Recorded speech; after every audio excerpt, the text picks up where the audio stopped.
Se você gosta dessas histórias reais e emocionantes, já se inscreve no canal para me dar uma força e comenta aí de qual cidade você está assistindo essa história.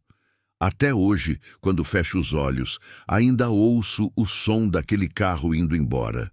Não era qualquer barulho, era o tipo de som que fica grudado na gente, mesmo depois que o motor já sumiu estrada fora. Naquela madrugada, acordei com ele. Um veículo parando devagar em frente à minha casa. Roda amassando cascalho. Porta batendo seca. Passos apressados, quase correndo.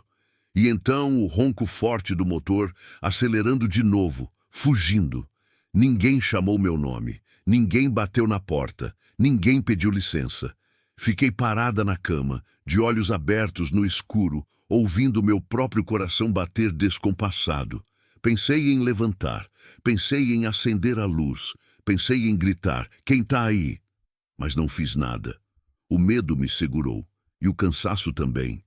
Esse tipo de cansaço que não é só do corpo, é da alma.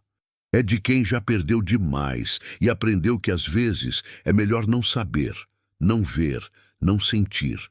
Então voltei a dormir, ou fingi que dormi. Meu nome é Teresa. Tenho 52 anos, mas há dias que sinto como se tivesse 80.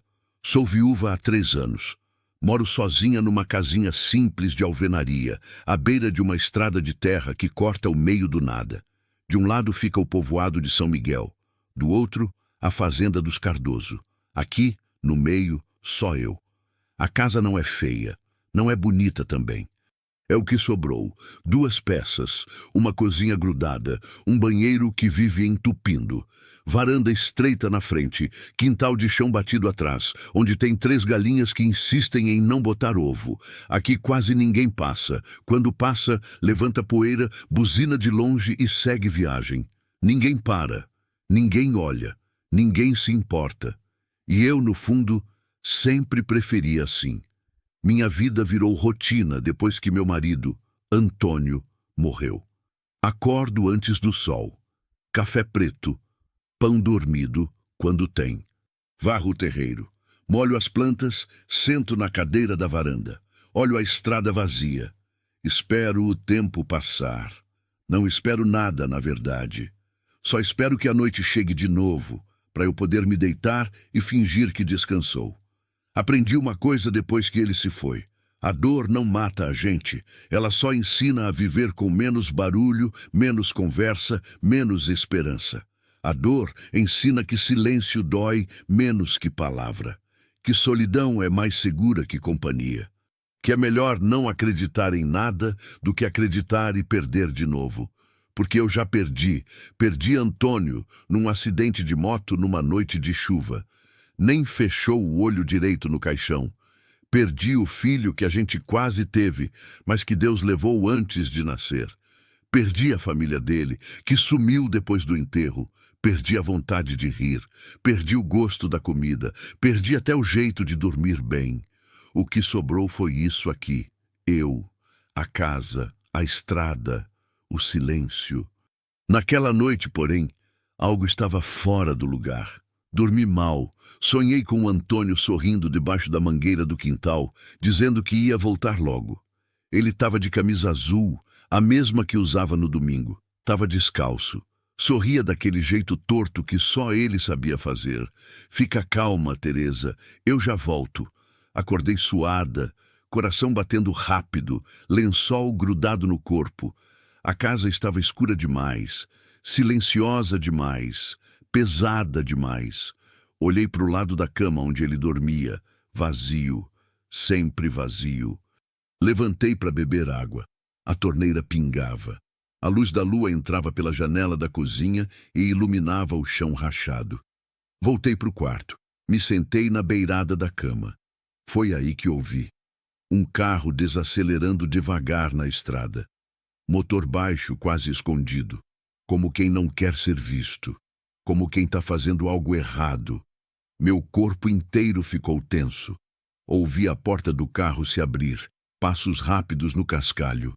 Algo sendo colocado no chão, um peso seco, pesado. E logo depois, o barulho de passos voltando correndo, a porta batendo forte, o motor acelerando com pressa. Nenhuma voz, nenhum pedido, nenhuma explicação. O carro foi embora. Fiquei ali parada, respirando fundo, tentando entender, tentando decidir o que fazer. O medo falou mais alto. Pensei em gente fugindo, pensei em coisa errada, pensei em problema batendo na minha porta. Não levantei. Fiquei imóvel, esperando o dia clarear, porque tem coisas que é melhor ver com a luz do sol. Quando abri a porta de manhã, meu coração quase parou. 2 idosos estavam deitados na minha soleira, encolhidos, dormindo no chão frio, abraçados como quem tenta se proteger do mundo. Um homem e uma mulher. A vassoura que eu segurava caiu da minha mão e bateu no chão com um barulho seco. Não consegui me mexer. Fiquei ali parada, olhando para eles.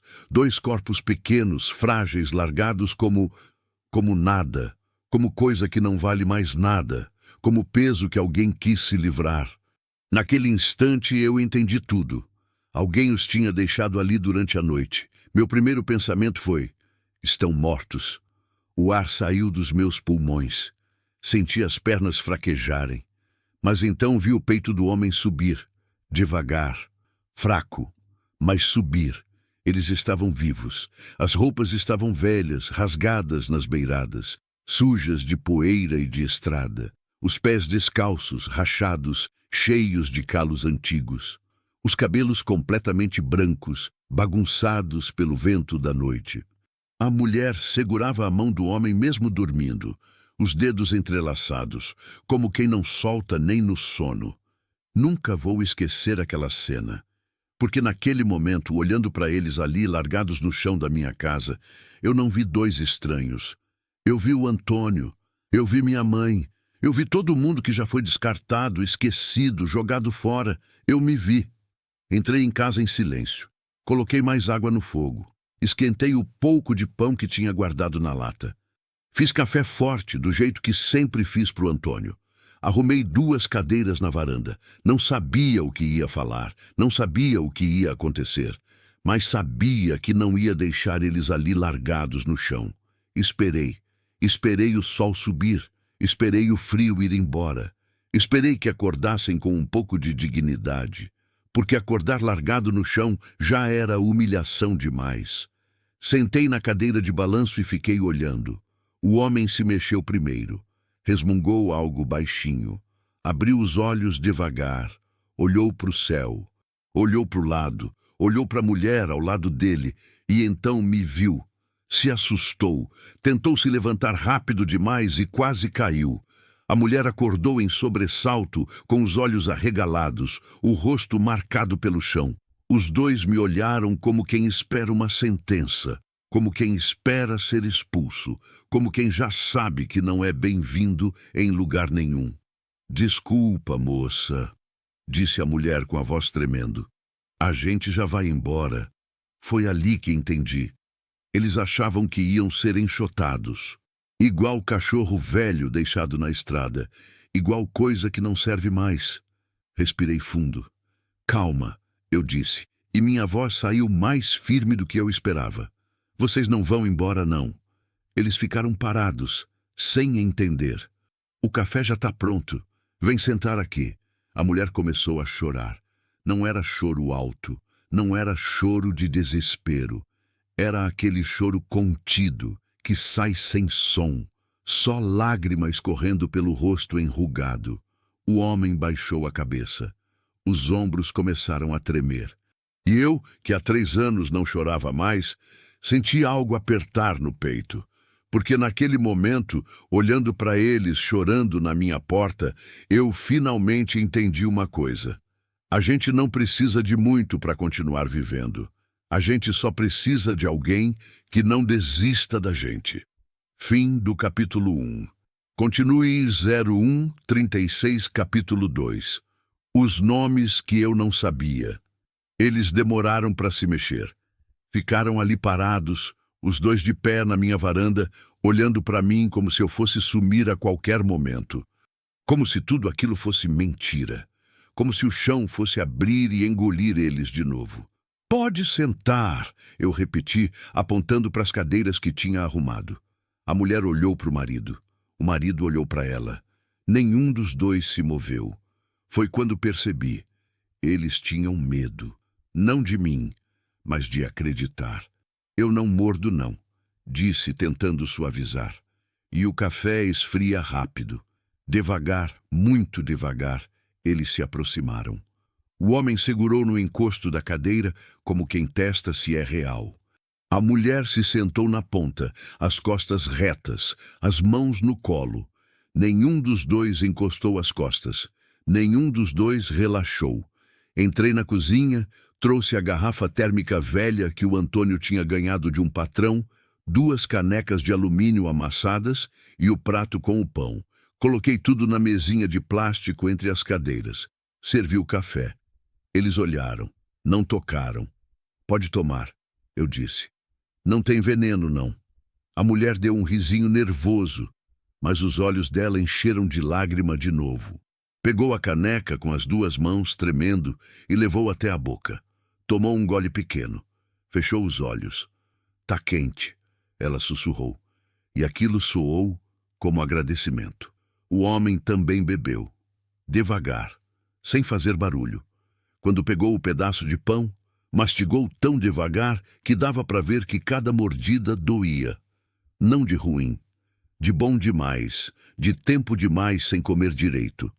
Fiquei ali de pé, encostada no batente da porta, de braços cruzados, só olhando.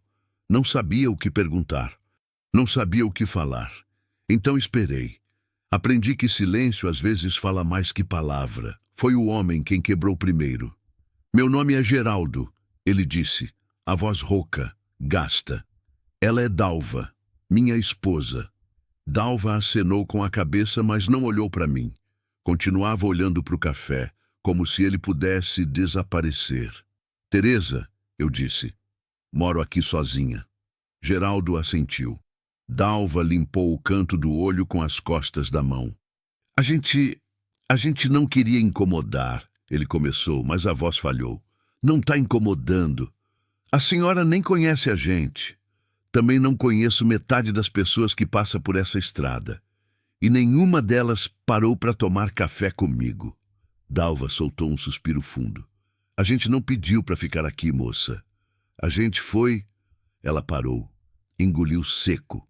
A gente foi deixado. Eu já sabia. Mas ouvir ela falar foi diferente. Foi como se a palavra ganhasse peso. Deixado. Como bagagem velha. Como resto. Como coisa que não serve mais.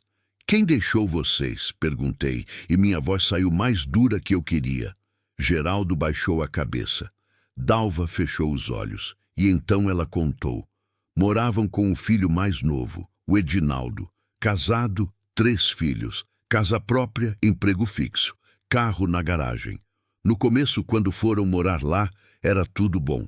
Ajudavam em tudo. Dalva cuidava dos netos. Geraldo consertava o que quebrava. Não davam trabalho. Não pediam nada. Mas o tempo foi passando. E o que era ajuda virou peso. A mulher dele começou a reclamar. Dalva disse a voz baixa, sem raiva. Só cansaço. Dizia que a casa era pequena, que a gente ocupava espaço, que os meninos precisavam de um quarto só deles. Geraldo continuou. Eu fiquei doente, pressão alta, problema no coração, remédio caro, médico todo mês. O Edinaldo começou a ficar nervoso. Dizia que estava gastando demais com a gente. Mas a gente nunca pediu nada, Dalva completou, e pela primeira vez ela me olhou nos olhos. A gente só queria um canto. Só isso. Um canto. Senti algo subir na garganta, algo quente. Algo que eu tinha empurrado para baixo faz tempo. E aí? Perguntei, embora já soubesse a resposta. Aí ele disse que ia nos levar para passear, Geraldo falou, e a voz dele tremeu. Colocou a gente no carro de noite. Rodou, rodou, rodou. A gente perguntava, para onde que você está indo, menino? Ele não respondia. Dalva limpou o rosto com a mão. Quando parou aqui na frente da casa da senhora, ele disse, desce aí, só um minutinho. A gente desceu. Ele voltou para o carro, trancou a porta e foi embora. A gente correu atrás, Geraldo disse, e a voz dele quebrou. Gritei, Edinaldo, volta aqui, menino. Mas ele não parou. Nem olhou para trás. Dalva completou. Silêncio. Um silêncio pesado, dolorido, que machucava só de existir. Fiquei olhando para os dois. Geraldo com a cabeça baixa, os ombros curvados, as mãos tremendo segurando a caneca vazia. Dalva com os olhos vermelhos, o rosto marcado de rugas profundas, a boca apertada para não chorar mais. E naquele momento, algo dentro de mim se partiu, porque eu conhecia aquela dor. Não igual, mas parecida. Depois que o Antônio morreu, a família dele sumiu. O irmão dele apareceu no enterro, deu um abraço seco e disse, qualquer coisa se liga. Nunca mais ligou, nunca mais apareceu. A cunhada veio uma vez, olhou a casa como quem avalia o que vale a pena pegar e foi embora. Levou 2 panelas que eram da sogra. Nem perguntou se eu precisava. Os vizinhos pararam de cumprimentar. A igreja parou de visitar. O silêncio foi tomando conta. E eu aprendi uma coisa. Solidão não é estar sozinha. Solidão é ser esquecida. É perceber que você só importava quando servia para alguma coisa. Olhei para os dois de novo e tomei uma decisão. Não pensei muito, não pesei prós e contras, só senti. Vocês ficam. Geraldo ergueu a cabeça rápido demais. Dalva arregalou os olhos. Como é? Ele perguntou. Vocês ficam aqui, comigo. Mas a senhora nem conhece a gente. Dalva disse, a voz falhando. E daí? A gente não tem para onde ir. Eu sei. A gente não tem dinheiro. Eu também não. A senhora não é obrigada a... Eu sei que não sou obrigada, eu disse. E pela primeira vez em 3 anos, senti minha voz firme de verdade. Mas vocês também não são obrigados a dormir no chão, nem a ser largados como lixo. Dalva começou a chorar de novo, dessa vez alto, com soluço, com o corpo todo tremendo. Geraldo levantou, foi até ela e a abraçou. Os dois ficaram ali, abraçados, chorando, enquanto o sol da manhã batia nas costas deles.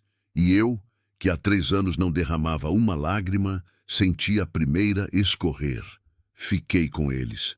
Não porque sou boa, não porque sou caridosa, mas porque naquele momento, olhando para os dois largados na minha porta, eu percebi uma coisa. Eu também fui abandonada. Só que ninguém me levou de carro, ninguém me deixou numa estrada, só me esqueceram. Devagar, em silêncio, até eu mesma esquecer de mim. E talvez, salvando eles, eu estava tentando salvar a mim mesma. Fim do capítulo 2. Continue Z1, 38, capítulo 3. A casa que aprendeu a respirar. Os primeiros dias foram estranhos. Não ruins, só estranhos. Porque fazia 3 anos que eu morava sozinha. 3 anos sem ouvir passos que não fossem os meus. Sem ouvir voz que não fosse a minha, resmungando sozinha. Sem dividir espaço, sem dividir silêncio, sem dividir nada. E de repente, tinha gente, gente de verdade, respirando, se mexendo, existindo. No começo, Dalva e Geraldo andavam na ponta dos pés, literalmente, como se o chão fosse quebrar, como se eu fosse mudar de ideia a qualquer momento e mandar eles embora. Dalva perguntava tudo. Posso usar o banheiro? Pode. Posso lavar essa caneca? Pode. Posso sentar nessa cadeira? Dalva, a casa é pequena, senta onde quiser. Mas ela não sentava onde queria. Sentava sempre no mesmo canto, sempre na beirada, sempre pronta para levantar se eu precisasse. Geraldo era pior. Ficava parado, olhando para as paredes, olhando para o quintal, olhando para a porta, como se esperasse alguém entrar e gritar, saiam daqui. Na primeira noite, ofereci meu quarto para eles. Vocês dormem na cama. Eu durmo na rede da varanda. De jeito nenhum, Geraldo disse, balançando a cabeça. A senhora já fez demais. Não fiz nada demais. Só ofereci uma cama. A gente dorme no chão mesmo, Dalva disse. A gente já está acostumado. Aquilo me doeu. A gente já está acostumado. Como se dormir no chão fosse normal. Como se não merecer uma cama fosse natural. Ninguém dorme no chão nessa casa, eu disse, mais dura do que queria. Vocês dormem na cama. Eu durmo na rede. E não quero discutir.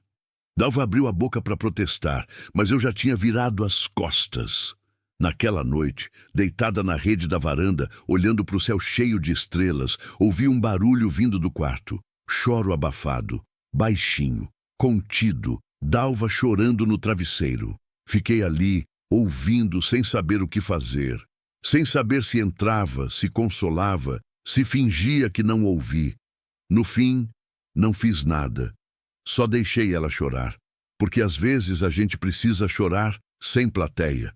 No segundo dia, acordei cedo como sempre. Mas quando entrei na cozinha, levei um susto. Dalva já estava lá, de pé na frente do fogão, mexendo alguma coisa numa panela velha. O cheiro de café subia forte. Tinha pão esquentando na chapa, a mesa estava arrumada, canecas do lugar, prato com manteiga. Bom dia, ela disse sem olhar para mim. Fiz café. Espero que não se importe. Fiquei parada na porta. Você não precisava. Eu sei, mas eu quis. Sentei na mesa, peguei a caneca. Tomei um gole. Tava bom. Melhor que o meu. Dalva sentou do outro lado, ainda tensa, ainda na beirada da cadeira. Geraldo apareceu pouco depois, com o cabelo molhado. Tinha tomado banho. Tava de roupa limpa, a mesma roupa suja que eu tinha lavado de noite e pendurado no varal. Comemos em silêncio. Mas não era aquele silêncio pesado, sufocante que eu vivia fazia anos. Era um silêncio diferente. Um silêncio de companhia. Depois do café, Geraldo levantou. Vou dar uma olhada lá fora, ele disse. Vi que o portão tá torto. Posso consertar se a senhora deixar. Não precisa... Eu quero, ele disse firme. Deixa eu fazer alguma coisa, por favor. Olhei para ele. Vi nos olhos dele o que eu já tinha sentido tantas vezes. A necessidade de ser útil, de não ser peso, de servir para alguma coisa. Tá bom, eu disse. Mas não se esforça demais. Você falou que tem problema no coração. Eu sei me cuidar. Ele saiu. Dalva ficou comigo na cozinha, lavando as canecas, arrumando as coisas. Trabalhava em silêncio, com gestos rápidos, eficientes, de quem passou a vida fazendo aquilo. Você não precisa arrumar tudo, eu disse. Eu sei, mas não consigo ficar parada. Entendi, porque eu também era assim. Ficar parada era pensar, e pensar doía. Os dias foram passando, devagar, sem pressa. Dalva acordava antes de mim.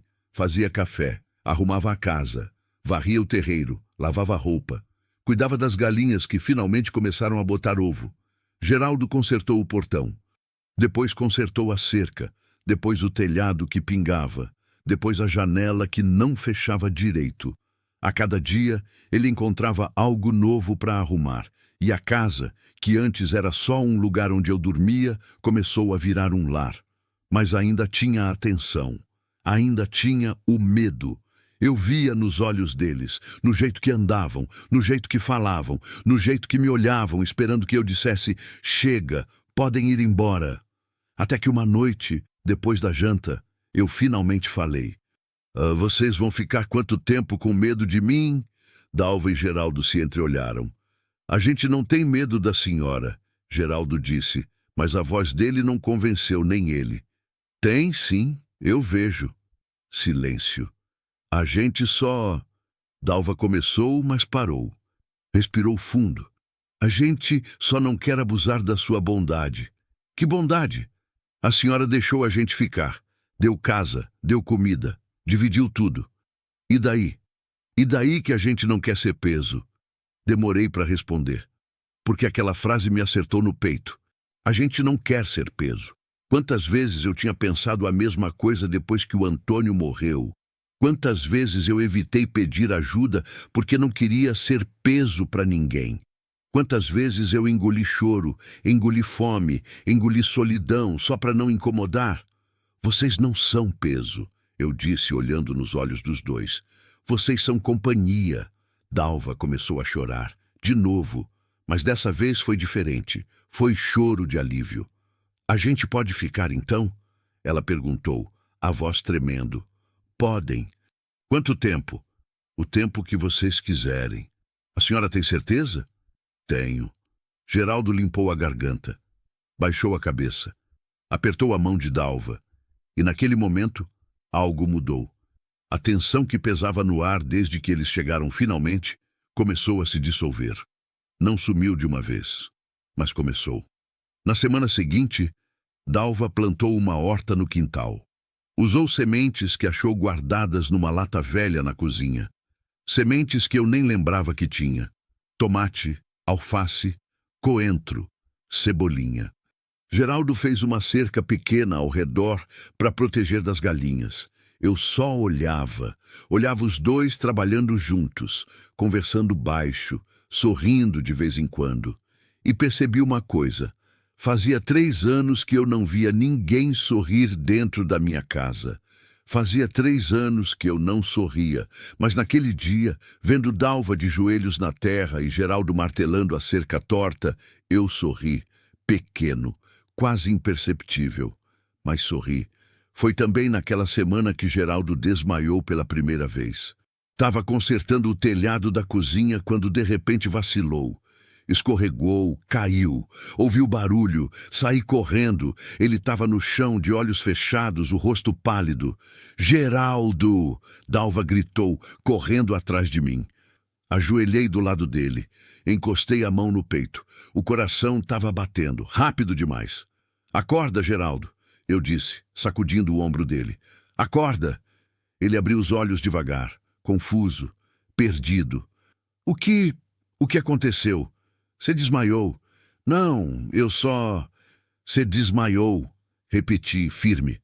Ah, vai pro médico. Não precisa. Vai. Mas não tinha médico, não tinha posto de saúde perto, não tinha carro, não tinha telefone, não tinha nada.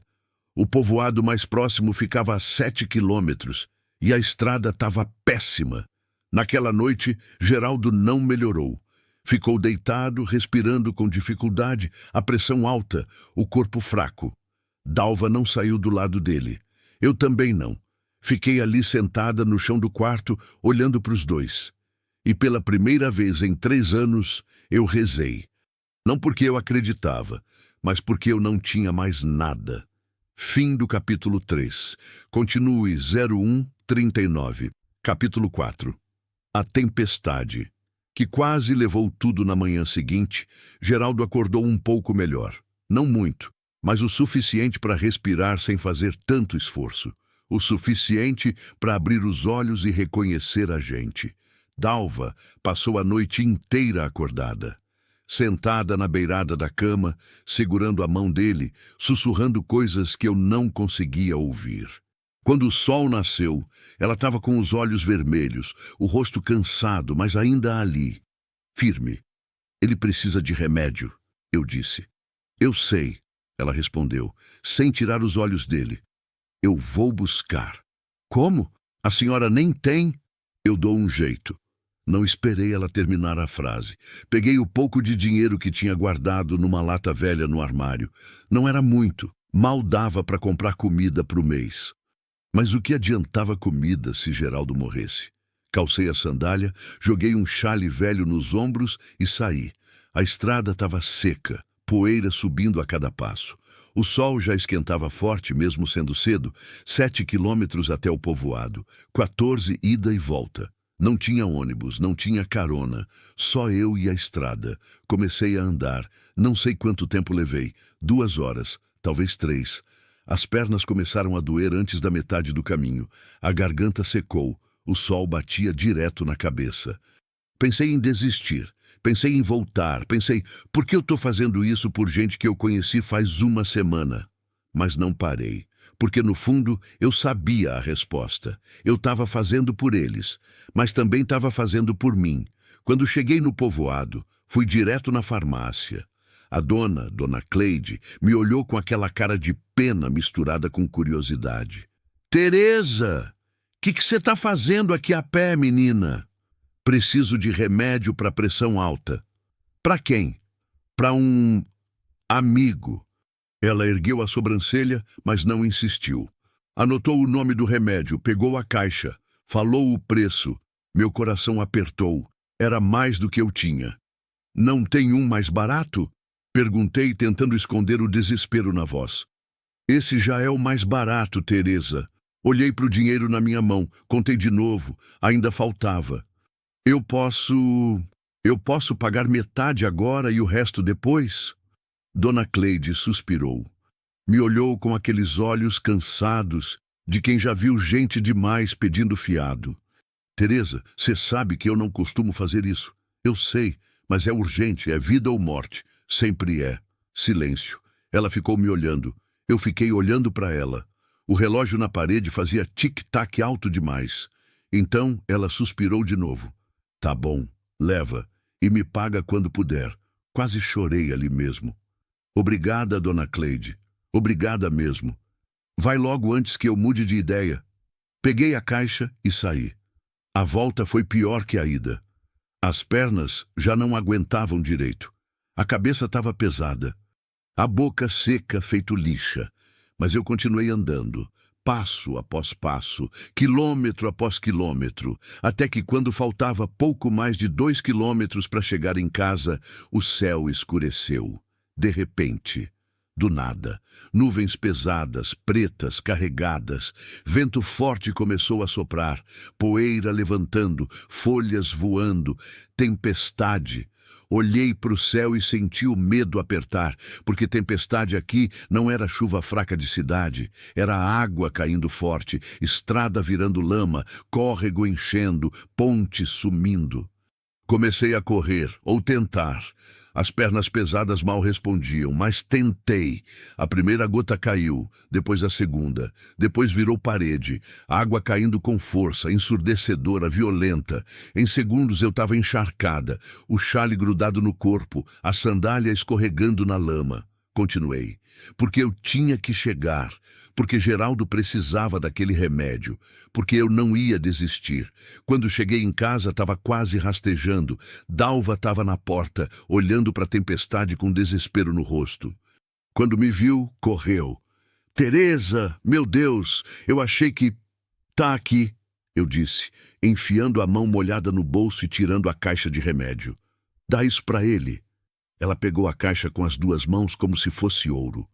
Você andou tudo isso debaixo de chuva? Andei. Por quê? Olhei para ela, molhada, cansada, tremendo de frio, e respondi, porque ele precisa. Dalva começou a chorar. Me puxou para dentro, me cobriu com uma toalha velha, preparou chá quente, deu o remédio para o Geraldo. E naquela noite, debaixo de chuva forte que não parava, os 3 ficamos juntos na sala pequena, ouvindo o barulho da tempestade lá fora. Geraldo deitado no sofá, Dalva sentada no chão, segurando a mão dele. Eu na cadeira de balanço, enrolada na toalha, tremendo, mas viva e juntos. A tempestade durou 3 dias. 3 dias de chuva sem parar. 3 dias de vento derrubando árvore. 3 dias de estrada virando rio. No segundo dia, a ponte que ligava minha casa ao povoado caiu. Ouvi o barulho de longe, um estrondo surdo, seguido do som de madeira quebrando. Fui até onde dava para ver. A ponte tinha sumido. Só restava água barrenta correndo forte, levando tudo. Voltei para casa devagar. A ponte caiu, eu disse. Dalva me olhou assustada. E agora? Agora a gente espera. Mas e se faltar comida? A gente dá um jeito, mas no fundo eu também estava com medo, porque a comida que tinha em casa era pouca, muito pouca. Arroz para mais uns 3 dias, feijão para 2, alguns ovos, um pedaço de carne seca dura, se a chuva não parasse logo, ia faltar. No 4º dia, a chuva parou. O sol voltou tímido, o chão estava uma lama só, a estrada intransitável. A ponte destruída, e a comida tinha acabado na noite anterior. Acordei com o estômago roncando. Dalva também. Geraldo nem reclamou, mas eu via no rosto dele que estava fraco. Vou ver se acho alguma coisa, eu disse. Onde? No mato, sempre tem algo. Peguei um saco velho e saí para o quintal. Procurei frutas. Procurei raízes. Procurei qualquer coisa. Achei 3 mangas ainda verdes na árvore dos fundos, algumas folhas de taioba, um pé de mandioca meio esquecido. Não era muito, mas era alguma coisa. Voltei para casa. Cozinhei as folhas. Assei a mandioca. Dividi as mangas. Comemos em silêncio. Pouco, devagar, sabendo que talvez fosse a última refeição por um tempo. No 5º dia, Geraldo piorou de novo. A pressão subiu, o coração disparou, o corpo ficou gelado. Dalva entrou em pânico. Ele vai morrer, Teresa, ele vai morrer. Não vai, eu disse, mas nem eu acreditava. A gente precisa de ajuda. Não tem como pedir ajuda. A ponte caiu, a estrada está intransitável. Então o que a gente faz? Olhei para Geraldo deitado no sofá, olhos fechados, respiração fraca, pele pálida, e tomei uma decisão. Eu vou buscar ajuda. Como? Tem uma trilha antiga que corta o mato. Dá num sítio do outro lado. De lá eu consigo chegar no posto de saúde. Mas essa trilha é perigosa, tem cobra, tem... Eu sei, eu disse já pegando a sandália. Mas é o único jeito. Teresa, não... Cuida dele, Dalva. E saí. A trilha não era usada faz anos. Mato alto, espinhos, lama até o joelho, galhos batendo no rosto. Mas eu continuei. Atravessei córrego cheio, escorreguei em pedra molhada, rasguei a roupa em arame farpado esquecido. Continuei, porque voltar não era opção, porque desistir significava deixar Geraldo morrer. E eu não ia deixar. Não depois de tudo. Levei quase 3 horas para chegar do outro lado. Quando cheguei no sítio, bati na porta com tanta força que quase quebrei. O dono, seu Joaquim, um homem velho de barba branca, abriu a porta assustado. Pelo amor de Deus, moça, que... Preciso de ajuda, eu disse, quase sem fôlego. Um homem está morrendo. Preciso de médico, de ambulância, de alguma coisa. Ele olhou para mim, para minha roupa rasgada, para o meu rosto arranhado, para as minhas mãos sangrando. Entra, ele disse. Vou ligar para o posto. Voltei com ajuda, 2 enfermeiros, um médico, remédio, soro. Atravessamos a trilha de volta, devagar, com cuidado. Quando chegamos em casa, Dalva estava chorando no canto da sala. Geraldo estava inconsciente. O médico trabalhou rápido, aplicou injeção, colocou soro, mediu pressão e esperamos. Minutos que pareceram horas, até que Geraldo abriu os olhos. Devagar, confuso, mas vivo. Dalva desabou em choro. Me abraçou com tanta força que quase me derrubou. Obrigada, ela repetia. Obrigada, obrigada, obrigada. Eu não respondi. Só deixei ela chorar. Porque às vezes não precisa de palavra. Só presença. Naquela noite, depois que o médico foi embora, depois que Geraldo adormeceu de novo, depois que Dalva finalmente relaxou, eu sentei na varanda, olhei para as minhas mãos machucadas, para as minhas roupas rasgadas, para o meu corpo doendo inteiro, e percebi uma coisa. Fazia 3 anos que eu não lutava por nada. Fazia 3 anos que eu só existia. Mas naquele dia, atravessando o mato, enfrentando lama, buscando ajuda para quem eu mal conhecia, eu tinha lutado, de verdade. E pela primeira vez desde que o Antônio morreu, eu me senti viva. Fim do capítulo 4. Continue 01, capítulo 5. O que cresce na terra machucada. Geraldo levou 2 semanas para se recuperar. 2 semanas deitado, tomando remédio, comendo pouco, falando menos ainda. O médico tinha deixado instruções claras. Repouso absoluto, nada de esforço, nada de levantar peso. Nada de se preocupar, mas Geraldo era teimoso. No 3º dia já estava tentando levantar. Preciso ir no banheiro, ele dizia. Eu te ajudo, Dalva respondia. Não precisa. Precisa sim. Eles discutiam assim, baixinho, com aquela teimosia mansa de quem passou a vida inteira junto e já sabe todas as manhas um do outro. Eu ficava olhando de longe. e percebia que eles não eram só marido e mulher. Eram uma coisa só, um cuidando do outro, um segurando o outro de pé, um não sabendo viver sem o outro. E isso me doía, porque eu e o Antônio nunca chegamos nesse ponto.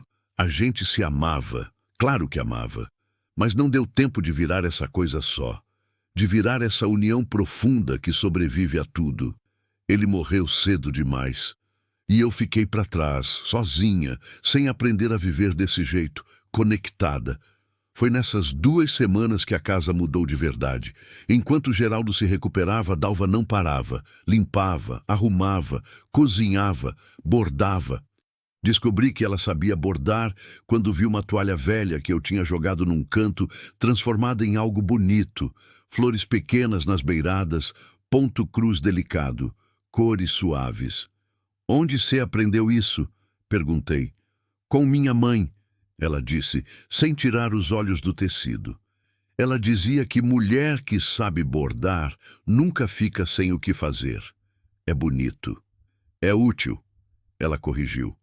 Beleza sem utilidade não serve para nada. Fiquei pensando nisso. Beleza sem utilidade. Minha vida toda eu achei que precisava ser útil para ter valor, que precisava servir para alguma coisa, que precisava dar conta de tudo sozinha. Mas talvez só existir já fosse o suficiente. Olhei para Dalva bordando na cadeira da varanda, o sol batendo no rosto dela, as mãos trabalhando com aquela precisão calma de quem não tem pressa. E percebi que ela não estava bordando para ser útil. Estava bordando porque gostava, porque era bonito, porque preenchia o silêncio. Talvez fosse isso que eu tinha esquecido de fazer. Coisas só porque sim. A horta que Dalva tinha plantado começou a brotar, pequenos brotos verdes furando a terra, tímidos, frágeis, mas vivos. Ela ia lá todo dia, molhava, limpava o mato ao redor, falava com as plantas. Você fala com elas? Perguntei um dia. Falo. Por quê? Porque planta também precisa de companhia, ela disse, como se fosse a coisa mais óbvia do mundo. A gente cresce melhor quando tem alguém olhando pra gente com carinho. Fiquei calada, porque ela estava certa. A gente cresce melhor quando tem alguém olhando pra gente com carinho. E fazia 3 anos que ninguém olhava pra mim desse jeito. Fazia 3 anos que eu não olhava pra mim desse jeito. Numa tarde quente, estava sentada na varanda quando ouvi barulho de carro. Motor conhecido, roda amassando cascalho. Levantei. Um carro parou na frente da casa. Velho, sujo de estrada. A porta se abriu. Desceu um homem, uns 40 e poucos anos. Barriga saliente, roupa amarrotada, rosto marcado por culpa. Ele olhou para casa. Olhou para mim. Hesitou. Boa tarde, ele disse, a voz insegura. Boa tarde. Eu tô procurando 2 pessoas. Um casal de idosos. O nome deles é Dalva e Geraldo, completei. Ele parou, me olhou. A senhora conhece? Conheço.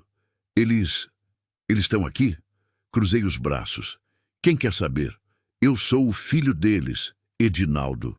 Senti a raiva subir, quente, forte, apertando o peito. Aquele homem tinha largado os próprios pais dormindo no chão, tinha fugido sem olhar para trás, tinha abandonado quem mais precisava dele, e agora estava ali, na minha porta, procurando por eles. Que você quer? Perguntei, e a frieza na minha voz surpreendeu até a mim. Eu preciso falar com eles. Por quê? Porque eu errei, ele disse, e a voz dele falhou. Eu errei. E eu preciso pedir perdão. Perdão não apaga o que você fez. Eu sei. Você largou eles como cachorro velho na estrada. Eu sei, ele repetiu baixando a cabeça. Eu sei que eu errei. Eu só quero uma chance de falar com eles. Fiquei olhando para ele. Parte de mim queria mandar ele embora. Gritar, xingar. Dizer que ele não merecia nem ver eles de longe, mas não era minha decisão. Espera aqui, eu disse. Entrei na casa. Dalva estava na cozinha, lavando louça. Geraldo deitado no sofá, lendo um jornal velho. Tem alguém aqui para ver vocês, eu disse. Dalva se virou. Quem? Respirei fundo. O filho de vocês. Silêncio. O jornal caiu da mão de Geraldo. Dalva deixou a caneca escorrer água. Os dois ficaram paralisados. Edinaldo? Geraldo perguntou, a voz trêmula. É. O que ele quer? Falar com vocês. Dalva limpou as mãos no avental. As mãos tremiam. Geraldo tentou se levantar, mas as pernas falharam. Vocês não são obrigados a ver ele, eu disse. Se não quiserem, eu mando embora. Eles se entreolharam. Aquele olhar profundo, silencioso, que só quem passou a vida junto consegue dar. A gente quer ver, Dalva disse finalmente. Tem certeza? Tenho. Não discuti. Voltei para a varanda. Pode entrar. Edinaldo entrou devagar, como quem pisa em chão sagrado, como quem tem medo de quebrar algo. Quando viu os pais, parou. Ficou ali parado, olhando. Dalva de avental, Geraldo deitado, fraco, pálido. Pai, a voz dele saiu quebrada. Mãe, Dalva começou a chorar. Não se mexeu, só chorou. Geraldo fechou os olhos. Edinaldo deu um passo, depois outro, até ajoelhar na frente dos dois. Me perdoa, ele disse, e começou a soluçar. Me perdoa. Eu errei muito. Eu não sei o que deu em mim. Eu estava cansado, estava com raiva, eu não sei. Mas isso não justifica. Nada justifica o que eu fiz. Nada. Silêncio. Eu procurei vocês, ele continuou. Rodei todas as estradas. Bati em todas as casas. Perguntei para todo mundo. Até que alguém falou dessa casa. Dessa senhora que mora sozinha e que estava com um casal de idosos. Ele olhou para mim. Depois voltou para os pais. Eu quero levar vocês de volta. Quero cuidar de vocês, do jeito que devia ter cuidado desde o começo. Geraldo abriu os olhos. Você acha que é assim, Edinaldo? Ele disse, a voz fraca, mas firme. Você acha que basta aparecer e pedir desculpa que está tudo certo? Não, Você nos largou na estrada, dormindo no chão, como lixo. Eu sei, pai. Você foi embora sem olhar para trás. Eu sei. E agora você quer que a gente volte como se nada tivesse acontecido? Edinaldo baixou a cabeça. Eu não espero isso. Eu só quero a chance de consertar. Dalva finalmente falou. A gente te perdoa, filho. Edinaldo ergueu a cabeça, olhos arregalados. Mas a gente não volta, ela completou. O quê? A gente não volta. A gente fica aqui. Mas por quê? Porque aqui a gente tem dignidade, Geraldo disse. Aqui a gente não é peso. Aqui a gente é gente. Edinaldo olhou para mim, depois para casa, depois para os pais de novo. Mas essa nem é a casa de vocês. É sim, Dalva disse firme. É mais casa nossa do que aquela que a gente morou com você. E ali, vendo aquela cena, eu entendi. Casa não é lugar. Casa é onde a gente é tratado com respeito. Edinaldo ficou mais um tempo. Conversou com os pais. Pediu perdão de novo. Chorou. Prometeu que ia ser diferente. Mas quando foi embora, Dalva e Geraldo ficaram. Na varanda, vendo o carro sumir na poeira da estrada, Dalva segurou minha mão. Obrigada, ela disse. Pelo quê? Por nos mostrar que a gente ainda vale alguma coisa. Apertei a mão dela. Vocês sempre valeram. E naquele momento, olhando para os dois ali do meu lado, eu percebi que não eram só eles que tinham sido salvos. Eu também tinha. Fim do capítulo 5. Continue o 1:40A. Capítulo 6. O peso que se divide. Os meses passaram. Devagar. Com aquela calma de quem não tem pressa porque finalmente encontrou onde ficar. A horta cresceu, tomate vermelho pendurado nos galhos, alface verde e crespa, coentro cheiroso, cebolinha brotando forte. Dalva cuidava de tudo como se cada folha fosse filha dela. Geraldo recuperou a força. Não toda, nunca ia ser como antes, mas o suficiente para voltar a consertar as coisas pela casa, o suficiente para sorrir de novo. E a casa, que durante 3 anos foi só um lugar vazio onde eu dormia, virou um lar de verdade. Mas nem tudo era fácil.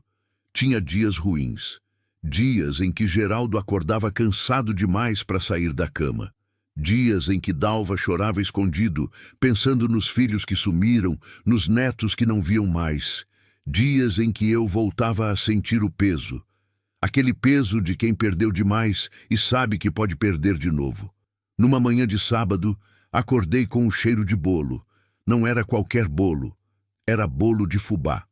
O mesmo que minha mãe fazia quando eu era criança. O mesmo que eu não comia faz anos. Levantei, fui para a cozinha. Dalva estava lá, tirando a forma do forno com um pano velho. O bolo estava dourado, perfeito, cheirando a infância. Bom dia, ela disse, sorrindo. Fiz bolo.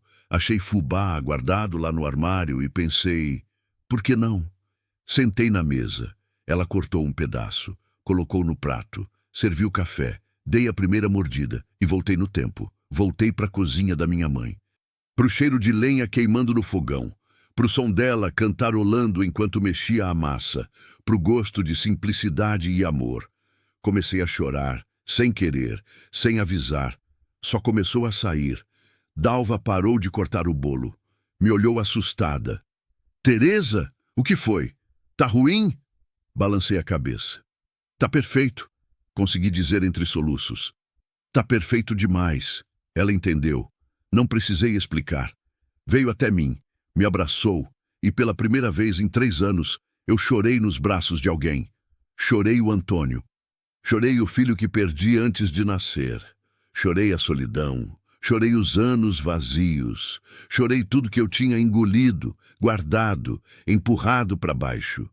E Dalva só ficou ali, segurando, sem falar nada, porque às vezes a gente não precisa de palavra, só de colo. Depois daquele dia, algo mudou entre nós. Não foi de repente, foi devagar, como planta que cresce sem a gente ver. Dalva começou a contar histórias da vida dela, da infância pobre no sertão, do pai que bebia, da mãe que trabalhava de sol a sol para sustentar 7 filhos, de como ela conheceu Geraldo numa festa de São João, quando ela tinha 17 e ele 19. Ele não sabia dançar, ela contou sorrindo. Pisava no meu pé o tempo todo, mas tinha um sorriso que iluminava tudo. E você soube na hora que ia casar com ele? Não, mas soube que queria tentar. Geraldo, que ouvia de longe, balançou a cabeça. Eu que soube na hora, ele disse. Olhei para ela e pensei, é essa. Se ela aceitar, eu passo o resto da vida tentando não pisar no pé dela. Eles riram. Aquele riso baixo, cúmplice, de quem compartilha memórias antigas. E eu, que sempre achei que meu casamento com Antônio tinha sido bom, percebi que tinha sido curto demais. A gente não teve tempo de construir essas histórias, essas camadas de vida vivida junto. Esses risos que vêm de décadas compartilhadas. Foi também nesses meses que descobri uma coisa sobre mim. Eu não sabia receber, sabia dar, sabia cuidar, sabia fazer, mas receber era difícil. Quando Dalva oferecia ajuda, eu recusava. Deixa que eu lavo a louça, mas eu posso. Não precisa, eu faço. Quando Geraldo queria consertar alguma coisa, eu dizia que não era necessário. O portão tá rangendo, vou dar uma olhada. Deixa quieto, Geraldo. Não é nada. Até que um dia, Dalva me confrontou. Por que você não deixa a gente ajudar? Como assim? Você faz tudo sozinha. Não deixa a gente ajudar em nada. Por quê? Fiquei sem resposta. Você acha que a gente está aqui de favor? Ela continuou. Que a gente é peso? Não é isso? Então o que é? Respirei fundo. Eu não sei receber, confessei. Eu sempre fui a que dá, a que cuida, a que resolve. Eu não sei ser cuidada. Dalva me olhou com aqueles olhos fundos, cheios de compreensão. Então aprende. Como? Deixando. E ela tinha razão. Então comecei a deixar. Deixei Dalva lavar a louça. Deixei Geraldo consertar o portão. Deixei eles cuidarem de mim do jeito que eu tinha cuidado deles. E descobri que receber também é um ato de amor. Porque quando a gente deixa alguém cuidar da gente, a gente está dizendo, eu confio em você. Numa tarde quente, estava sentada na varanda com Dalva, as duas bordando. Ela tinha me ensinado. Quando ela perguntou, você sente falta dele? Não precisou dizer quem era ele. Todo dia, respondi. Como era? Antônio? É. Parei de bordar. Olhei para a estrada vazia. Ele era simples, trabalhador. Acordava cedo, voltava tarde, mas sempre voltava sorrindo, sempre com alguma história boba para contar. Você amava ele? Amava. E ele? Amava você? Acho que sim. Nunca falava muito. Mas tinha jeitos, pequenos jeitos de mostrar. Que jeitos, pensei. Ele sempre deixava a última bolacha do pacote para mim. Sempre. Mesmo quando estava com fome. Dizia que não gostava daquela, mas eu sabia que gostava. Dalva sorriu. Amor é isso. Pequenas coisas. É. Você vai casar de novo? A pergunta me pegou de surpresa. Não. Por quê? Porque já tive meu amor. Não preciso de outro. Mas você ainda é nova. Tenho 52, Dalva. E daí? Vida não acaba aos 50. Fiquei calada, porque no fundo eu achava que tinha acabado. Achava que minha parte boa da vida tinha terminado quando o Antônio morreu. Mas olhando para Dalva ali do meu lado, bordando, sorrindo, vivendo, eu percebi. A vida não tinha acabado. Só tinha mudado. E mudança não é fim. É recomeço. Naquela noite, depois que Dalva e Geraldo foram dormir, fiquei na varanda, olhando as estrelas, pensando. Fazia 3 anos que eu vivia no automático. Acordar, trabalhar, dormir, repetir. Mas nos últimos meses, com Dalva e Geraldo ali, a vida tinha voltado a ter cor, voltado a ter barulho, voltado a ter sentido. Não era o mesmo sentido de antes.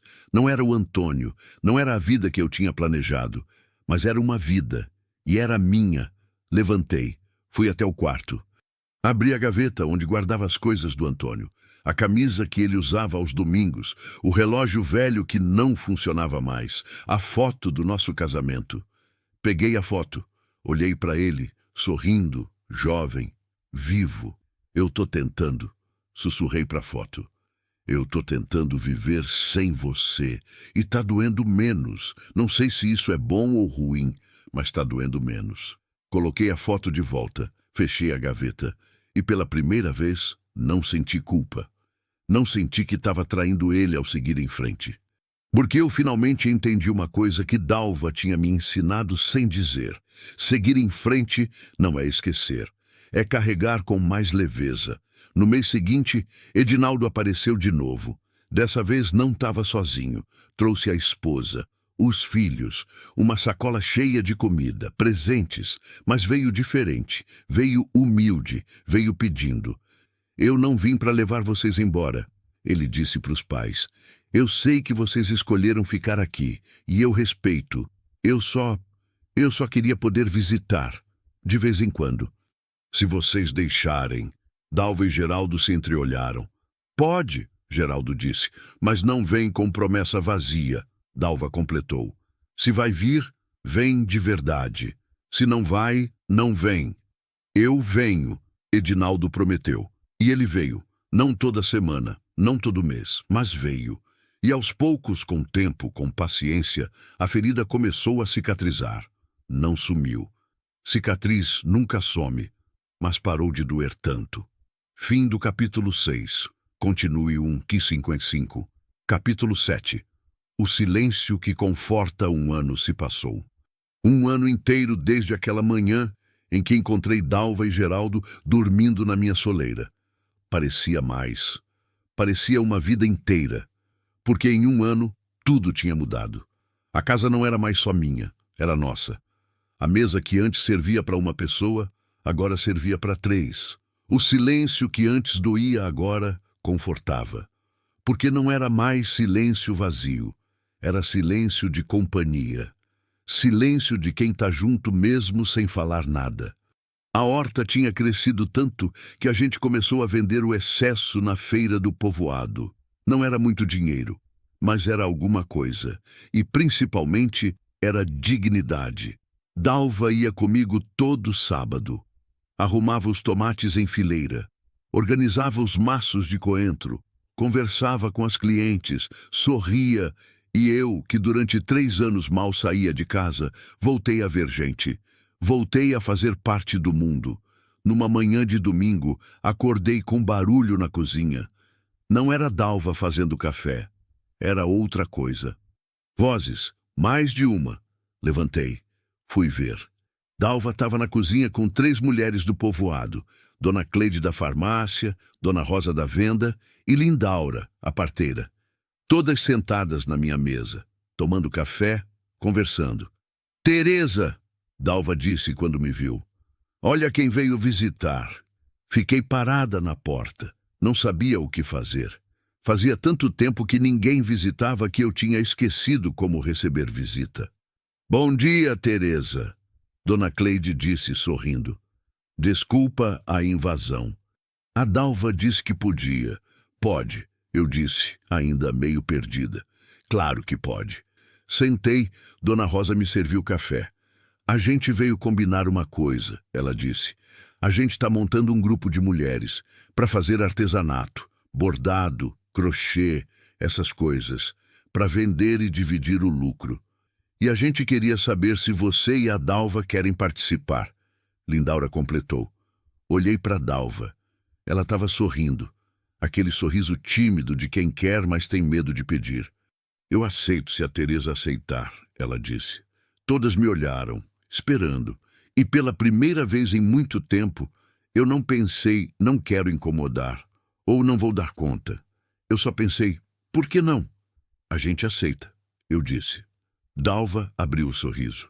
As mulheres bateram palma, e ali, naquela manhã, tomando café com gente que eu mal conhecia, eu percebi uma coisa. Eu não estava mais sozinha. E não era só porque Dalva e Geraldo moravam comigo. Era porque eu tinha voltado a me conectar com o mundo. As reuniões do grupo começaram a acontecer toda quinta-feira, cada semana numa casa diferente. Quando foi a minha vez de receber, fiquei nervosa. E se elas não gostarem da casa? Perguntei para Dalva. Por que não iam gostar? É pequena, é simples. E daí? Eu não sei. Eu não sei receber direito. Dalva parou de arrumar as cadeiras e me olhou. Teresa, você acha que essas mulheres vêm aqui para julgar tua casa? Não sei. Elas vêm para tua companhia. E para a companhia delas mesmas. Casa não importa. Ela tinha razão. As mulheres vieram, sentaram na sala apertada, tomaram café requentado, bordaram, conversaram, riram, e ninguém julgou nada, porque a gente estava ali para dividir mais que trabalho. A gente estava ali para dividir vida. Dona Rosa contou que o marido tinha morrido fazia 5 anos, que ela morava sozinha com um papagaio velho que só sabia xingar. Lindaura contou que nunca casou, que passou a vida inteira trazendo o filho dos outros para o mundo, mas nunca teve um seu. Dona Cleide contou que a filha tinha ido embora para a cidade grande e nunca mais voltou, que ligava uma vez por ano, no Natal, 5 minutos, só para dizer que estava viva. E eu, ouvindo aquelas histórias, entendi uma coisa. Todo mundo carrega alguma coisa. Todo mundo perdeu alguém. Todo mundo está tentando sobreviver do jeito que pode. A diferença é que algumas pessoas escondem a dor e outras dividem. E dividir, eu aprendi, é o que torna o peso mais leve. Foi nessas reuniões que Dalva começou a brilhar. Ela ensinava ponto cruz, ensinava bordado, ensinava crochê. As mulheres adoravam ela, pediam conselho, pediam ajuda, pediam receita, e Dalva, que tinha passado meses achando que não servia para nada, descobriu que servia para muita coisa. Eu tinha esquecido, ela me disse uma noite. Tinha esquecido que eu sei fazer coisas, que eu tenho valor. Você sempre teve valor. Eu sei, mas eu tinha esquecido de sentir isso. Entendi perfeitamente. Porque eu também tinha esquecido. Tinha esquecido que eu era mais que só a viúva do Antônio, que eu era Teresa. E Teresa sabia fazer muita coisa também. Numa tarde, Geraldo me chamou no quintal. Teresa, vem cá. Fui. Ele estava parado na frente de uma árvore pequena que ele tinha plantado meses atrás. Um pé de jabuticaba que Edinaldo tinha trazido numa das visitas. Olha, ele disse, apontando. Olhei. A árvore tinha dado fruto, pequeno, verde ainda, mas tinha dado. A gente não vai comer esse ano, Geraldo disse, mas daqui uns 2, 3 anos vai ter jabuticaba para todo mundo. Fiquei olhando para a árvore, para aquele fruto pequeno, verde, cheio de futuro. E pensei, é assim que a gente reconstrói a vida. Devagar, plantando coisas que só vão dar fruto daqui a anos, sabendo que talvez a gente nem esteja aqui para ver, mas plantando mesmo assim, porque a esperança não é sobre colher, é sobre plantar. Naquela noite, os 3 sentamos na varanda, Dalva bordando. Geraldo lendo o jornal velho, eu só olhando a estrada. Você é feliz, Teresa? Dalva perguntou de repente. A pergunta me pegou desprevenida. Por que você pergunta? Só curiosidade, pensei. Fazia tanto tempo que ninguém me perguntava isso. Fazia tanto tempo que eu não me perguntava isso. Eu acho que sim, respondi. Não é a felicidade que eu imaginava. Não é a vida que eu planejei.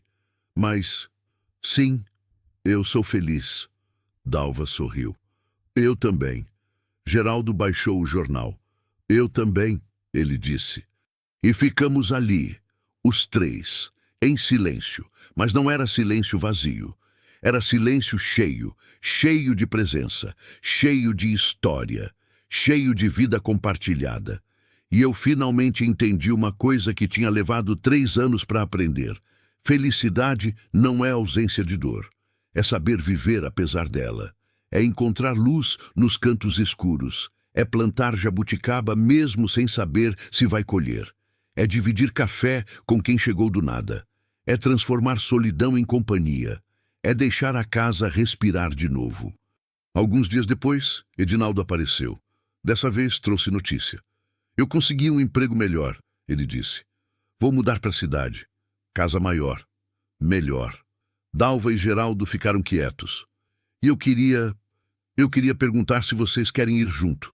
De verdade dessa vez. Sem pressão. Sem promessa vazia. Só, se vocês quiserem, silêncio. Olhei para os 2. Senti o coração apertar, porque eu sabia que a decisão era deles. E eu sabia que talvez eles quisessem ir. Afinal, era o filho deles. Era família de sangue. Dalva olhou para Geraldo. Geraldo olhou para Dalva. A gente precisa pensar, ele disse. Claro, Edinaldo respondeu. Pensem, sem pressa. Quando ele foi embora, a casa ficou pesada. Ninguém falou nada durante a janta. Ninguém falou nada depois.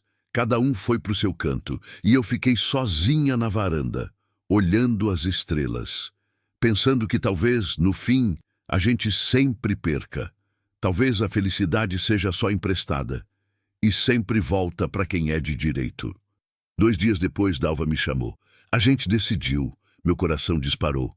E a gente fica. Respirei, aliviada, surpresa, grata. Mas por quê? Perguntei. É o filho de vocês. É família. Família não é só sangue, Geraldo disse. Família é quem fica quando as coisas ficam difíceis. E você ficou, Teresa. Quando ninguém ficava, você ficou. Dalva segurou minha mão. Você nos deu mais que casa. Você nos deu dignidade. E a gente não esquece isso. Comecei a chorar. Dessa vez não escondi.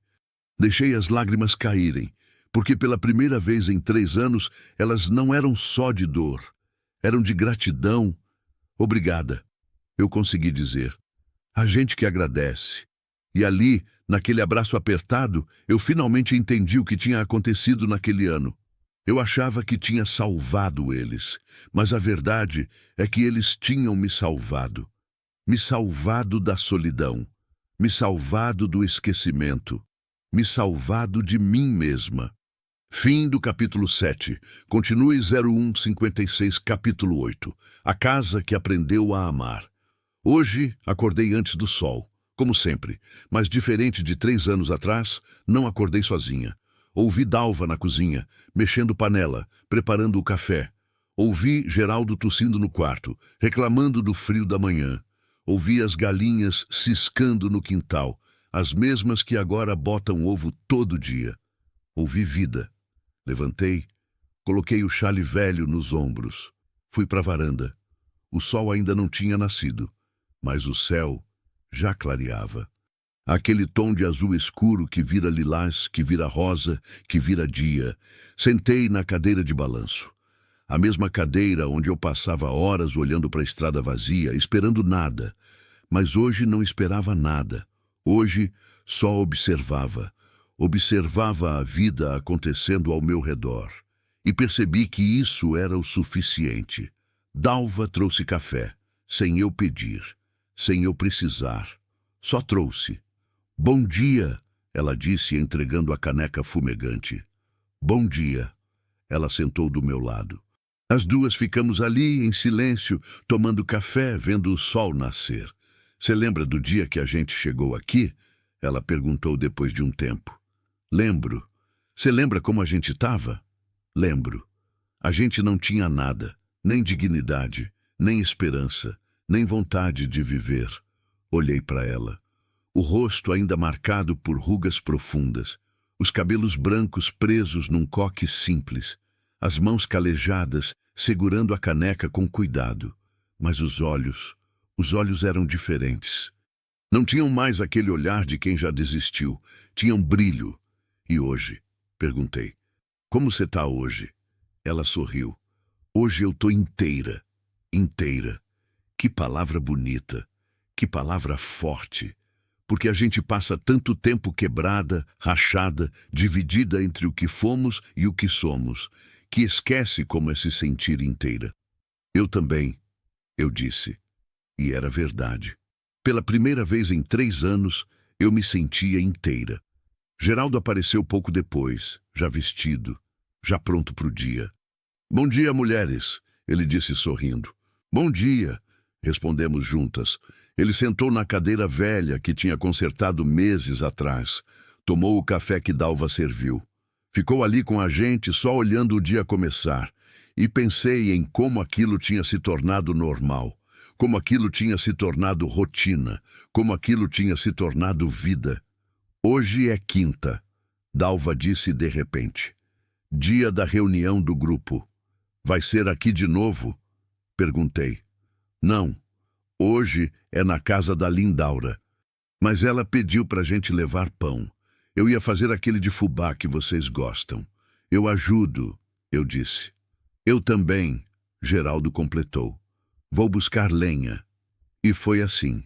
Simples, natural. Como se sempre tivesse sido assim. Passamos a manhã preparando os pães. Dalva comandando a cozinha como general. Eu socando a massa. Geraldo cuidando do fogo.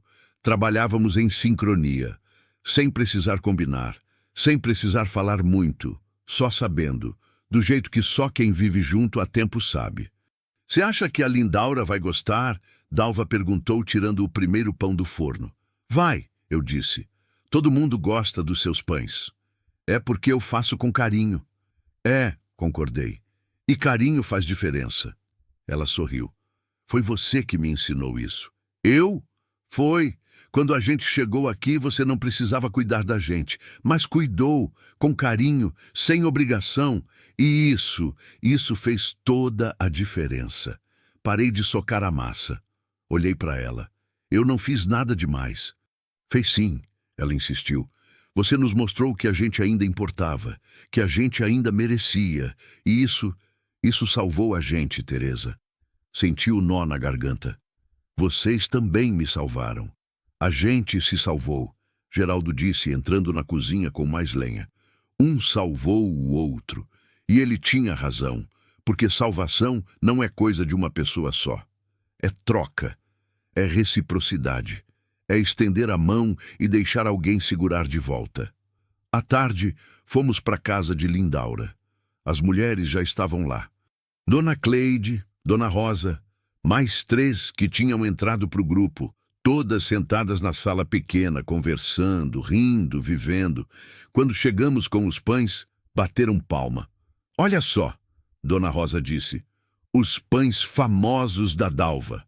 Da Dalva e da Teresa, ela corrigiu, me puxando para perto. A gente faz junto. Me senti bem, incluída, parte de algo.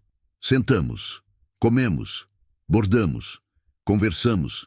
E no meio da conversa, Dona Cleide perguntou, Teresa, você está diferente, mas leve. O que aconteceu? Todas pararam de bordar. Me olharam, esperando. Pensei na resposta. Podia falar da Dalva e do Geraldo. Podia falar da casa que virou lar. Podia falar de tanta coisa. Mas no fim, falei só. Eu aprendi a não viver sozinha. Silêncio. E como faz isso? Lindaura perguntou baixinho. Abrindo a porta. Respondi. Só isso. Abrindo a porta. Naquela noite, quando voltamos para casa, Edinaldo estava na varanda, esperando. Não tinha avisado que ia vir, mas estava ali, com um embrulho nas mãos. Oi, pai, oi, mãe, ele disse, levantando quando nos viu. Edinaldo, Geraldo disse surpreso. Que você está fazendo aqui? Eu vim trazer uma coisa. Entregou o embrulho para Dalva. Ela abriu devagar. Era um álbum de fotos, velho, com capa de couro gasta, páginas amareladas. Eu achei isso lá em casa, Edinaldo disse. Guardado num canto, são fotos de vocês. De quando eu era criança. De quando a gente era feliz. Dalva abriu o álbum. As mãos tremiam. Folheou devagar. Fotos de um tempo que não volta, de um Geraldo jovem, de uma Dalva sorrindo, de crianças pequenas, de natais, de aniversários, de vida. Ela começou a chorar. Mas não era choro triste. Era choro de quem se lembra, de quem reconhece, de quem sente. Obrigada, filho, ela disse, abraçando o álbum contra o peito. Obrigada. Edinaldo também chorou. Eu queria pedir desculpa de novo. Eu sei que eu já pedi, mas eu preciso falar. Eu errei muito. Eu machuquei vocês. E eu queria que vocês soubessem que eu lembro. Lembro de tudo que vocês fizeram por mim. Lembro do amor, do cuidado. E eu sinto muito por ter esquecido. Geraldo se aproximou. Colocou a mão no ombro do filho. A gente perdoa, menino. Quantas vezes for preciso, a gente perdoa. Mas a gente não esquece. Dalva completou firme. A gente perdoa, mas não esquece. Porque esquecer seria apagar a dor. E a dor ensina. Edinaldo assentiu. Eu entendo. Ficamos ali por horas, conversando, olhando fotos, lembrando. E quando Edinaldo foi embora, Dalva guardou o álbum com cuidado. Vou colocar na estante da sala, ela disse, pra gente olhar sempre que quiser. Boa ideia, eu disse. E percebi que aquilo era mais um pedaço de cura, mais um passo em direção ao perdão completo. 2 semanas depois, acordei com um barulho estranho, vozes. Muitas vozes. Levantei correndo. Fui até a janela. Tinha gente no quintal. Muita gente. Edinaldo, a esposa dele, os filhos. Mas não só eles. Dona Cleide, Dona Rosa, Lindaura, as mulheres do grupo, seu Joaquim do sítio, outros que eu nem conhecia direito. Todos ali, no meu quintal, carregando coisas, madeira, telha, tinta, ferramentas. Que está acontecendo? Perguntei, saindo ainda de pijama. Edinaldo veio até mim. A gente veio ajudar. Ajudar em quê? A construir um quarto novo, pro meu pai e minha mãe, para eles terem o espaço deles e para a senhora não precisar dormir na rede. Fiquei sem palavras. Mas eu não pedi... A gente sabe, Dona Cleide disse, mas a gente quis. Você cuidou deles quando ninguém cuidava, Dona Rosa completou. Agora a gente cuida de você. Olhei para Dalva e Geraldo. Eles estavam sorrindo, com lágrimas nos olhos, mas sorrindo. Vocês sabiam? Perguntei. A gente ajudou a planejar, Geraldo disse. Mas foi ideia do Edinaldo. Olhei para todas aquelas pessoas. Pessoas que eu mal conhecia. Pessoas que não deviam nada para mim, mas que estavam ali, querendo ajudar, querendo retribuir, querendo mostrar que eu não estava sozinha. E pela primeira vez em 3 anos, eu entendi completamente. Família não é só quem nasce com a gente. Família é quem escolhe ficar. Levou 3 semanas para terminar o quarto. 3 semanas de trabalho coletivo. Os homens erguendo paredes, as mulheres pintando, as crianças ajudando como podiam. E quando ficou pronto, ficou lindo, simples, pequeno, mas lindo, com uma cama de casal que Edinaldo comprou, com uma janela que dava para o quintal, com cortina que Dalva costurou, um quarto de verdade, para eles. Agora vocês têm o espaço de vocês, eu disse, e você tem o seu. Dalva respondeu sorrindo. Naquela noite, pela primeira vez em mais de 1 ano, dormi no meu quarto, na minha cama, sozinha, mas não me senti sozinha, porque do outro lado da parede ouvi Dalva e Geraldo conversando baixinho, ouvi eles rindo, ouvi eles vivendo, e isso, de alguma forma estranha e bonita, me fez companhia. Os meses continuaram passando, a vida continuou. Edinaldo passou a visitar mais, a esposa dele também. Os netos começaram a brincar no quintal. A casa encheu de barulho de criança. A horta cresceu ainda mais. Conseguimos comprar algumas galinhas novas. Geraldo construiu um galinheiro de verdade. As reuniões do grupo continuaram. Conseguimos vender bastante artesanato. Dividimos o lucro. Usamos para melhorar as coisas, para viver melhor. Eu que durante 3 anos achei que minha vida tinha acabado quando o Antônio morreu, descobri que tinha só pausado. Pausado para respirar, pausado para curar, pausado para aprender a viver de novo. Hoje, quando olho para trás, sei que abrir aquela porta mudou tudo. Naquela manhã, eu achei que estava salvando 2 idosos, mas hoje sei que fui eu quem foi salva. Salva da solidão. Salva do esquecimento, salva de mim mesma. Dalva e Geraldo não só encontraram abrigo, eles me devolveram algo que eu tinha perdido junto com meu marido, a vontade de viver. Porque solidão não é estar sozinha. Solidão é não ter ninguém com quem dividir o peso. E hoje, sentada na varanda, vendo Dalva regar a horta, vendo Geraldo consertar a cerca, vendo a vida acontecer ao meu redor, eu finalmente entendo. Às vezes, a gente precisa perder tudo para aprender a reconstruir. Às vezes, a gente precisa cair no fundo do poço para descobrir que ainda tem força para subir. Às vezes, a gente precisa ficar sozinha para aprender o valor da companhia. E às vezes, só às vezes, a maior bênção da nossa vida chega de surpresa, dormindo na nossa porta, esperando que a gente abra, esperando que a gente escolha amor em vez de medo, esperando que a gente escolha vida em vez de sobrevivência. Eu escolhi abrir. E isso fez toda a diferença. Hoje de tarde, enquanto tomávamos café na varanda, Dalva olhou para mim e disse: "Obrigada, Teresa." Pelo quê? Por tudo. Por abrir a porta, por deixar a gente ficar, por nos dar dignidade de volta. Eu que agradeço, respondi. Vocês me deram minha vida de volta. Geraldo sorriu. A gente se deu vida, ele disse. Um para o outro. E era verdade, porque no fim é isso que a gente faz quando ama de verdade. A gente dá vida, a gente devolve esperança, a gente mostra que valer a pena.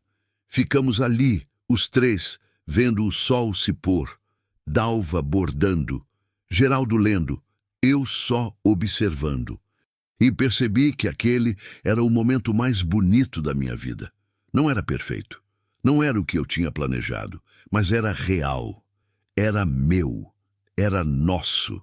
E isso, no final das contas, era tudo que importava. Antes de dormir, passei pelo quarto deles. A porta estava entreaberta. Vi Dalva e Geraldo deitados, de mãos dadas, conversando baixinho. Você acha que a gente merecia isso? Ouvi Dalva perguntar. Merecia o quê? Essa segunda chance, esse recomeço, essa vida nova. Silêncio. Eu acho que todo mundo merece, Geraldo respondeu. Todo mundo merece ser amado. Todo mundo merece dignidade. A gente só teve sorte de encontrar alguém que lembrou disso. Dalva suspirou. A Teresa é um anjo. A Teresa é gente, Geraldo corrigiu. Gente boa, do tipo que o mundo precisa demais. Senti as lágrimas subirem. Entrei no meu quarto. Deitei na cama. Olhei para o teto e pela primeira vez em 3 anos agradeci. Agradeci pela dor que me ensinou. Agradeci pela solidão que me fortaleceu. Agradeci pela perda que me preparou. E agradeci principalmente por aquela manhã. Pela tempestade que trouxe 2 estranhos até minha porta.